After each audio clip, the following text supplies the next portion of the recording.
Hello दोस्तों, happy सावन आप लोगों के लिए। और 6 तारीख से सावन भी चालू हो चुका है, तो आज मोनेरा का पार्ट 4 आज सेक्सुअल रिप्रोडक्शन का है। चलिए शुरू करते हैं। तो दोस्तों सावन शुरू हो चुका है, इसीलिए हैप्पी सावन, ओम नमः शिवाय। तो चलिए आज का सेक्सुअल रिप्रोडक्शन चालू करते हैं मोनेरा किंगडम का। सेक्सुअल रिप्रोडक्शन मोनेरा का। In bacteria a true sexual reproduction does not occur because no meiosis, no gametes, no formation, no fusion of gametes. आपको मैं प्रोकैरियोटिक यूकैरियोटिक सेल के बारे में जब बता रहा था, तो उसमें आपको बताए थे कि सिर्फ म्योसिस मतलब cell division, meiosis mitosis, cell division सिर्फ यूकैरियोटिक सेल में ही पाया जाता है। यूकैरियोटिक नहीं, प्रोकैरियोटिक है। इसमें no meiosis, no gamete formation, no fusion of gametes, इसमें कुछ नहीं होगा। लेकिन सेक्सुअल रिप्रोडक्शन जैसा काम करता है, इसलिए इसका सेक्सुअल रिप्रोडक्शन नाम रखा गया है। रियली सेक्सुअल रिकम्बिनेशन और genetic recombination take place. It take place is in a special way by DNA transfer from one bacterium to another. It is primitive type of DNA transfer from one bacterium to other. इसमें क्या होता है कि आप कोई भी fertilisation देख लीजिए, तो फर्टिलाइजेशन क्या होता है, एक एन दूसरे एन से मिलता है और 2n के प्रजाति बनाता है। ठीक है, तो क्या हुआ, ट्रांसफ़र ऑफ गैमिट हो रहा है ना। ट्रांसफ़र ऑफ गैमिट मतलब ट्रांसफ़र ऑफ तो गैमिट हो रहा है, ट्रांसफ़र ऑफ देखिए इसका जो है गैमिट का DNA वो भी ट्रांसफ़र हो रहा है, इसी को रिकॉम्बिनेशन कहते हैं। तो ये बहुत पुराना विधि है, इसी कारण इसको सेक्सुअल रिप्रोडक्शन के अंतर्गत रखा गया है। चलिए, method of genetic recombination. Genetic recombination का इसका मेथड क्या है, कंजुगेशन सबसे पहला है कंजुगेशन। तो कंजुगेशन में देखिए, it is the process by which one bacterium transfer genetic material DNA to another through direct contact. मान लीजिए ऐसे है, फिर ऐसे सट जाएगा और एक दूसरे से ट्रांसफ़र कर लिएगा, इसी को कंजुगेशन कहते हैं। ये खास कर पैरामीशिया में बहुत ज़्यादा देखा जाता है। One bacterium serves as the donor of genetic materials and other serves as recipient, मतलब एक देता है तो दूसरा लेता है। The donor bacterium carries plasmid with fertility F factor and sex pili acting as conjugation tube. देखिए कोई भी एक सेल है प्रोकैरियोटिक को, देखिए कुछ तो कंजुगेशन हमेशा तो चिपका नहीं रह सकता है, तो इसको पिलाई कहते हैं। एक सेल दूसरे सेल से ये चिपक गया, इसी के थ्रू ये चिपक गया, उसके थ्रू मतलब कि जितना भी प्लाज्मिड या DNA हो उसका एक्सचेंज होता है। Represent bacteria have no F factor and sex pili, मतलब कि याद रखिएगा, जैसे कि आप समझ सकते हैं रेसिपिएंट पिलाई मतलब एक ही बैक्टीरिया के पास रहेगा। अभी आपको बना के दिखाए हैं, मान लीजिए अब यहाँ पर सादा नहीं है, लेकिन देख लीजिए ये डोनर है, डोनर के पास पिलाई है, लेकिन जो इससे कॉन्जुगेट करेगा उसके पास पिलाई नहीं पाया जाता। ठीक है, याद रखिएगा ये बढ़िया पर। Recipient bacteria have no F factor and sex पिलाई।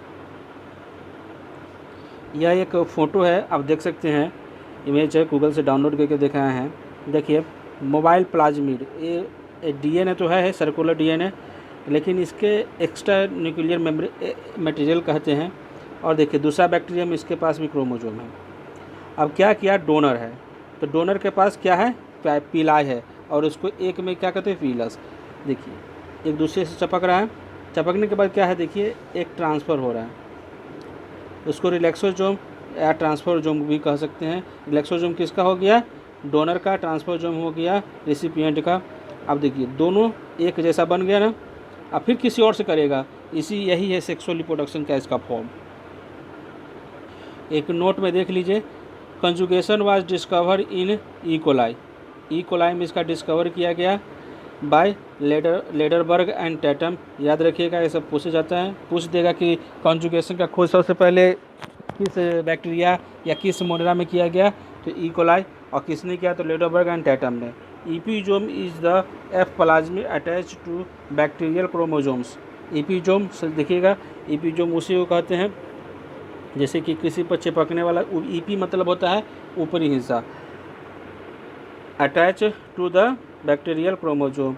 The cells having F plasmid attached with chromosome DNA is known as the high frequency recombinant HFR cell. याद रखिएगा, जो भी डोनर सेल है उसको HRF सेल भी कह सकते हैं आप.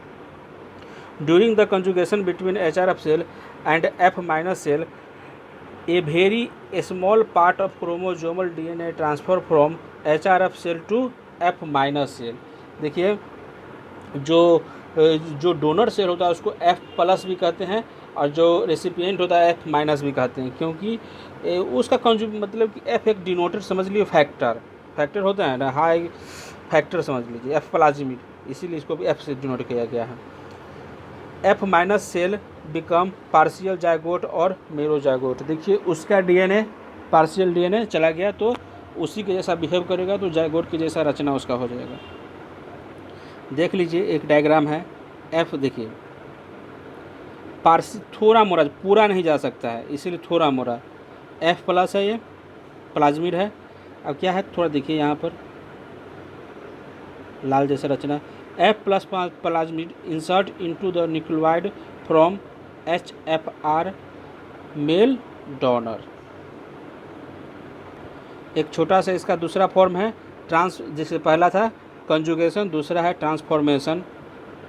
ट्रांसफॉर्मेशन में देख लीजिए, it is absorb DNA segment from the surrounding medium by a living bacteria. ये लिविंग बैक्टीरिया से मिलता है. It was discover by Griffith, 1928 ईस्वी में इसका खोज किया गया.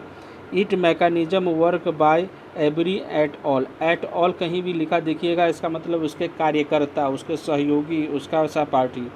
एवरी ने इसका पूरा मैकेनिज्म खोज किया था, लेकिन इसका खोज कौन किया था? ग्रिफिथ ने.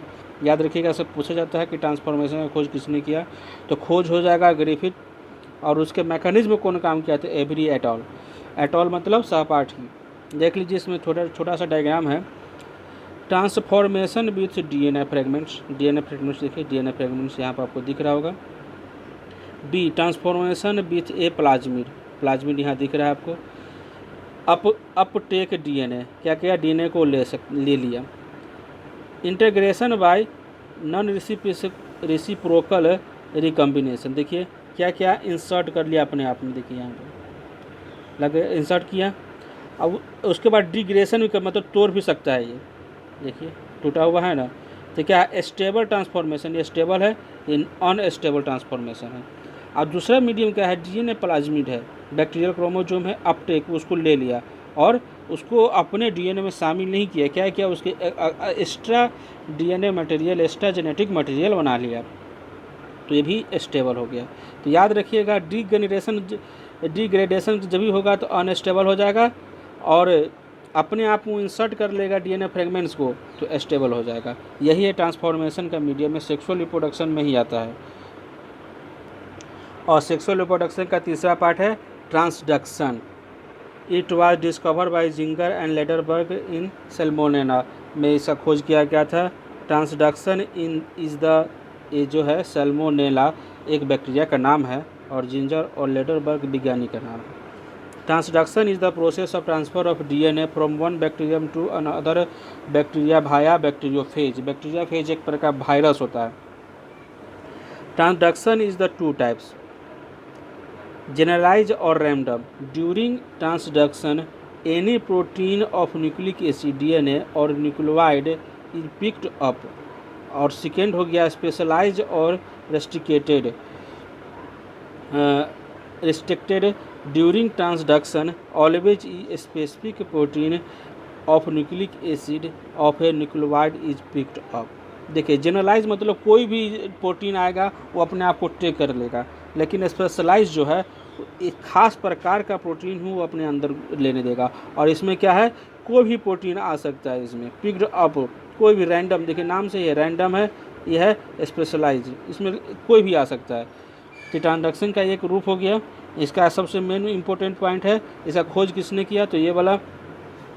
और ये और कुछ नहीं है, लेकिन किसके थ्रू करता है ये? तो बैक्टीरियोफेज के थ्रू. देखिए, एक ट्रांसडक्शन का एक यह छोटा सा डायग्राम है. Phase 1 phase 2.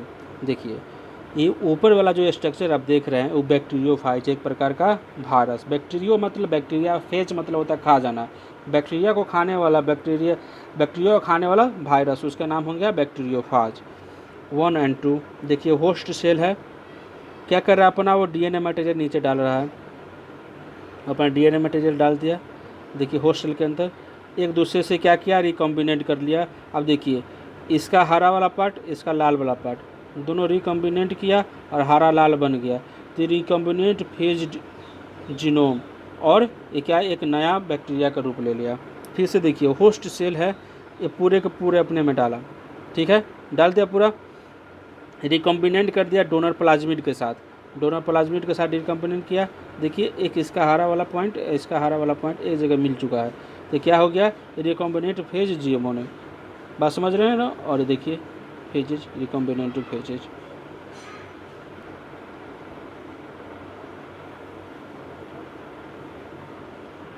तो दोस्तों ये आज का सेक्सुअल रिप्रोडक्शन ऑफ बैक्टीरिया का समाप्त हो चुका है, और आगे मैं बैक्टीरिया का कुछ फैमिली आपको पढ़ाने जाऊंगा, तो बता दूँगा फैमिली है कुछ, फिर आर्किल बैक्टीरिया है, माइकोप्लाज्मा है, यू बैक्टीरिया है, उसके बारे में, उसके बाद मोनेरा ख़त्म हो जाएगा, और कुछ क्वेश्चन सेशन भी आपके लिए ले आऊँगा।